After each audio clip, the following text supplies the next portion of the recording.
Good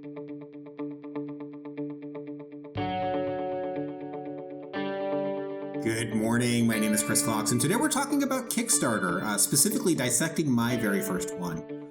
And this will be an interesting experience, and I want to explain kind of what my goal is, because in my opinion, when you do something like a Kickstarter, the very first thing you need to start with is, what is my goal? What do I want to accomplish?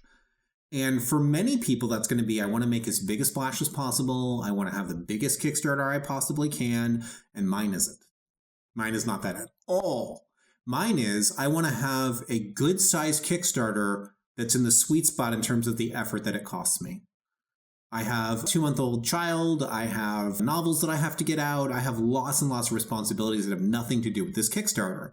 And so I have to limit the amount of attention that I pay to it. So what we're going to look at in the next section is what I'm doing specifically. And you'll notice that basically it's 1 to 3 actions every single day. Every day I've got a line item for emailing authors, so I'll email 5 authors. And I have a very specific list of people that I'm contacting, but in general, I'm not going to be spending more than about an hour a day to run this Kickstarter. And I didn't spend 6 months preparing it. So if you look at all the documentation out there and you read a bunch of guides and blogs and what people have to say, everybody tells you need to go into this way in advance and a lot of excess planning. And I don't think that's a bad idea, but I didn't do any of that really. Here's how I approached it. I went to Kickstarter and I looked at my competition. I looked at the role-playing games that were going right then. And I examined literally every single one of them. I looked at their offering, I read their pages, I looked at the images that they used, I looked at the goals they had set up, and how long it was going, and how quick it funded, and I learned some lessons. I saw what the market was interested in. And I believe, having been a lifelong gamer myself, the key here is very straightforward, just like it is when writing to market with novels. When we write to market with novels, you go to Amazon, you see who's doing the best, and you sort of pick apart what they're doing, and you try to mimic it as closely as possible. And if you can, you do it better. You have better artwork, a better cover, a snappier title, a better blurb. You're trying to almost one-up the other people and create something that's a better version of what they themselves have brought to market. And that's my goal here. So I'm trying to make the game itself and the promotional materials for the game itself as strong as possible, because you are never going to go viral if your core offering is not as strong as it can possibly be. So almost all of what I focused on is making it as strong as possible. The Kickstarter itself and getting the word out to people, you'll see in the next stage of the video what that looks like and exactly what it is I'm doing. But it's not that much. I do have some ads running, and theoretically those ads will be a little bit more profitable than when we're advertising books, because people can pledge hundreds of dollars to the Kickstarter if they want to, and the base price of the game itself is $20. So I'm selling a higher ticket item, which means that it's a little more profitable to do things like Facebook ads or Reddit ads, both of which are on my menu to do. I've also got a number of gaming communities I'm aware of where I'm going to go and say, hey guys, this is finally out. Because I told them a while back I'm doing a Kickstarter. I've posted world building articles there. And of course, we'll cover this as well. There's now a sister channel, Chris Fox RPs, and that's got a whole bunch of videos which are going to be very, very useful to the people that might want to back this Kickstarter. So all I'm doing is handing them a bunch of resources in something that I think they're going to be interested in, and letting the rest sort of, take its course. I'm not going to spend hundreds of hours putting together a Kickstarter. I don't have 35 podcast interviews scheduled in the next month to promote it, because quite simply, I don't have the time to do all those podcast interviews. I like doing them, and I've already done a couple, and I have a few more that'll be coming up in the next few weeks. And if opportunities come, I might take a few more beyond that, but I don't have time to do more than 2 or 3 podcasts a week. So that's not a massive arm of my promotion like it would be for a lot of other people. The Altered Carbon role-playing game is one of my competitors that came out recently, and I was looking at exactly what they did and what the game looks like, and how they achieved their backing. I studied it closely. They're doing a lot more promotion than I'm doing. And it's unfortunate that I won't be able to mirror all of that, but I also don't have a popular Netflix TV series associated with it. I do happen to have, though, a series of novels, and I think that goes a long way. So in preparation for this, I released the complete Magitech Chronicles series for 99 cents as an ebook, and the audiobook is coming. It's my hope that that's going to give an avenue for people that are interested in a Kickstarter to check out the fiction, and I believe strongly enough in my work that it'll sell to the right audience. These people, if they liked Forgotten Realms or Dragonlance or Shadowrun or Battletech or any of the properties that have achieved in the last couple of decades what I'm trying to do, then I think they'll like this. So, fingers crossed, this video is being recorded intentionally the day before the Kickstarter goes live. I have no idea if this is going to fund, and I'm not, I'm a little bit terrified, to be honest. I had similar feelings right before the 21-day novel challenge where, I sort of thought this would work and go well, but had no idea. So I guess we're going to get to see. It does help that I know a lot of very successful authors, and many of them are into science fiction and fantasy and used to play role-playing games. So, I mean, I hope I'm able to fund it. My goal is $6,000. My stretch goal would be 15. If I make $15,000, that's basically a book launch. That makes me really happy. That'd be great. And that gives me enough capital to finalize the role-playing game, get the last of the artwork that I need, and then we can grow from there. I have a whole bunch of source books planned, and we can do Kickstarters for each of those if this one goes well. So this is hopefully the first of many Kickstarters. And just like when I tell authors, hey, if you're coming brand new into something and you're trying it out, you don't expect success. You could faceplant it. I don't care what you have succeeded at in the past. I don't care what you've managed to do. If you're trying something new like I am here, I don't know the landscape. And I feel it would be arrogant of me to assume that I will succeed. I think that I'm going to learn a lot no matter what. So if this goes belly up and I make a lot of mistakes and I really should have scheduled more promotion and I paid it short shrift and this thing doesn't fund, that'll be a lesson too. And this is the beauty of Kickstarter. In 30 days, I could just put together a better Kickstarter and try it again.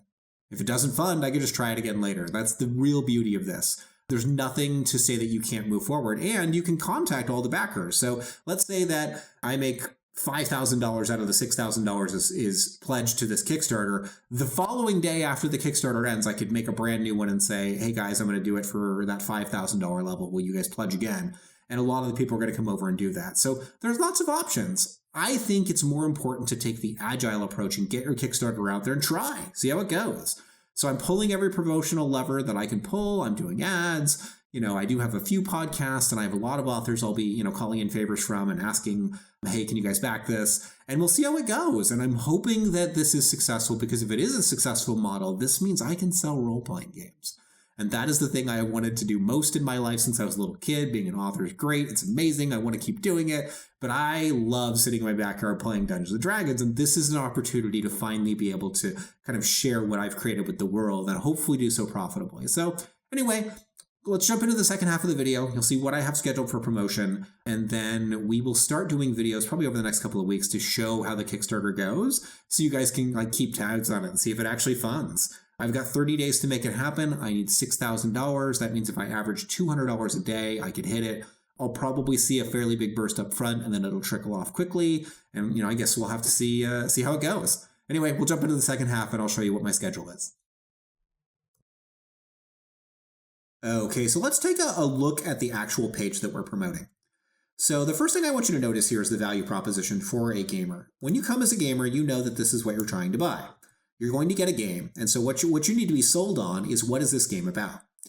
Now, the first way that you entice a gamer is the same way that you entice a reader. You show them an image that has strong, powerful symbols that link to the genre they're interested in. You can see I've got a dragon and I've got a starship, just like I do on the novels. And when you watch the finalized video, you will see that, we have a lot of very strong images in the video. So you're sort of prepping them and explaining to them what the genre is. They get down here and this is where the pitch happens. And I start out with a map because gamers love maps. Because, they're wondering, where is New Texas? What is Turnus? Where is Vercon? And what's that all about? They start seeing places on a map and we get interested. And so I give them a short pitch about the series, and then we're looking at pages from the role-playing game itself. They're actually seeing the final product that they're going to get. And every bit of artwork that you see as we scroll down here is in the role-playing game. I mentioned that the rule set is available on the World Anvil page right now if they want to start playing. So it's one of those try before you buy things. Normally when I'm looking at a Kickstarter, I may or may not be able to check it out. And if there's not enough for me to see, I'm going to be hesitant to pledge my $20 if I don't know much about that game. But if I can go ahead and just go take a look and look at the game online and actually be able to play it or learn more about it, then I'm much more likely to come back and get excited and spend some money on it. And so I'm showing people, hey, we've got this available right now. The proof is in the pudding, and you can give it a try. The novel's already out, so if they want to, obviously I have a link to the novels.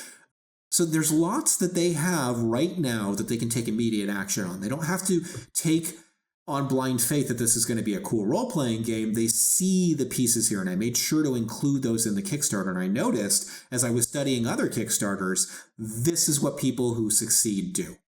You can see what you're going to get. You can see the final product. If I'm a gamer, character sheets are critical. I need to be able to see that character sheet, especially page 2 here, because this is really one of our big claims to fame. Everybody who sees this spell armor gets very interested in the game.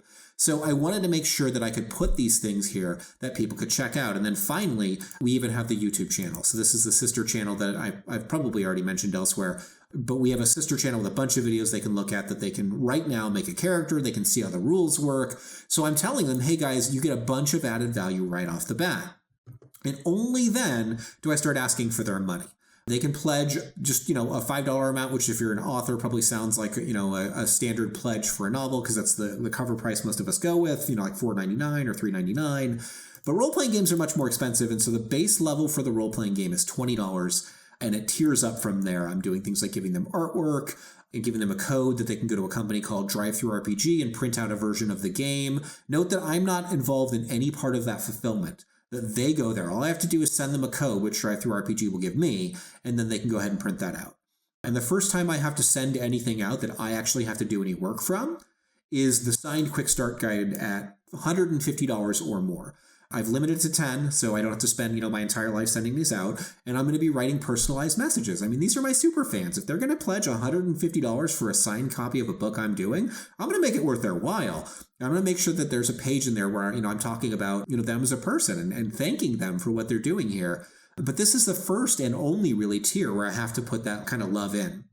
I see lots of people who have all sorts of fulfillment that they have to do from a Kickstarter where, they're spending hundreds of hours after the fact sending stuff out. That's why everything up to this level is digital, and it either involves just a code or it involves me sending, some sort of images. When you get above 150, now we're into what I consider to be the ridiculous tiers, and I'm not really sure these will get used. For $400, I'll work somebody's character into the novels. I'm always coming out with more Magitech novels, so if they create a character, I can insert them into the Magitech Legacy or one of the other series, and I'll work it out with the person that's pledged to both learn about their character and insert it in a satisfying way. They're not going to be some bit characters mentioned on one page. Like, I want to actually work them into the plot. At the $600 level, I'll actually write a full short story, so they don't even have to make their own character. Just tell me a little bit about them, and I will create a combat scene or an action scene or a background scene, and these will be used as chapter headings in the role-playing game itself. So as world building, when you come into a chapter, you'll read a short snippet of fiction, and the short snippet of fiction will be written about their character, which, hopefully some people will like, but I mean, $600 is a tall ask, and I don't expect anybody to take that. $12.50 or more, what I would be doing is running the role-playing game for the people that pledged at this level. So they get to fly out to California, and we would stay in a swanky hotel. I will pay for the hotel. I'm not actually paying for their plane ticket. They have to get here, but I will pay for their hotel, and we will hang out for an evening and play this game. And I don't know if anybody's going to pledge for this. I mean, that'd be amazing to me if I actually got to run this game. I will admit, privately, it does feel like a pipe dream that anybody would pledge that level of money, but, I guess we'll see. The last tier, despite being the most amount of money, actually has probably a greater chance of selling. And what this is fairly unique. If the Magitech Chronicles is successful, I'd like to pattern the system in such a way that other game developers can use it for their intellectual property. And I have a few authors that I'm approaching where I'm going to say, hey, listen, I think we could create a role-playing game for your setting. And if they pledge, I'm only going to do 3 in the first year. So hopefully some people will want to use the system. And the system itself is really where this shines over every other game that I've seen. I've played it enough. And guys, I've played hundreds of role-playing games. Okay, that's an exaggeration. I played dozens of different role-playing games, which is a lot for any gamer. And I've seen the ones that work and the ones that don't. I'm onto something here. I really firmly believe that. So I'm asking people that, also believe in that, maybe pony up and try and get your own game made. And I don't expect anybody will take this level, but, that'd be pretty cool. If even one person took this level, it would mean that we were almost fully funded just off that back. So anyway, that's the sum total of the rewards. I am hoping that let's scroll down to the one that's going to carry us. This is my primary pledge. If I get nothing else at any other tier, I can break it down very simply. I need to sell 300 copies of the game at $20 a pop over the course of a month. If I can sell 10 copies of the game a day, then that's enough for me to fund this Kickstarter. I've broken it down into a very understandable goal, and I can make sure that I'm doing this. And to that end, let me go ahead and grab my calendar. This is the last part of the video. You'll notice, hopefully I'm not outing anybody. Is there any name that I don't want people to see here? No, I think we're good. I do want you people to see Keystroke Medium. If you're into science fiction and fantasy, you should be hanging out at Keystroke Medium. They have a great podcast. I love those guys. Hey, Josh. Hey, Scott. All right, this is the schedule that I've got set up. On Monday is when it goes live, Monday the 24th, it looks like, so that's tomorrow.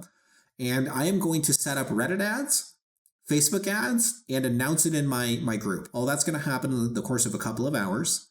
And then when I get back from lunch, I go to lunch a little bit early, I will email 5 authors. And when I say power authors, I mean authors that I think have influence in this genre. So their fans like role-playing games. And I've listed out a whole bunch of authors I plan to contact. So every day you'll notice at noon, I'm emailing 5 more authors to say, hey, listen, would you consider sharing the Kickstarter? Would you consider backing yourself? And I'm going to do that every day. And I'm going to do that every day for the entire month. So there will be 150 emails sent out personally to these authors asking them to back. And that's in addition to everything else that I'm doing.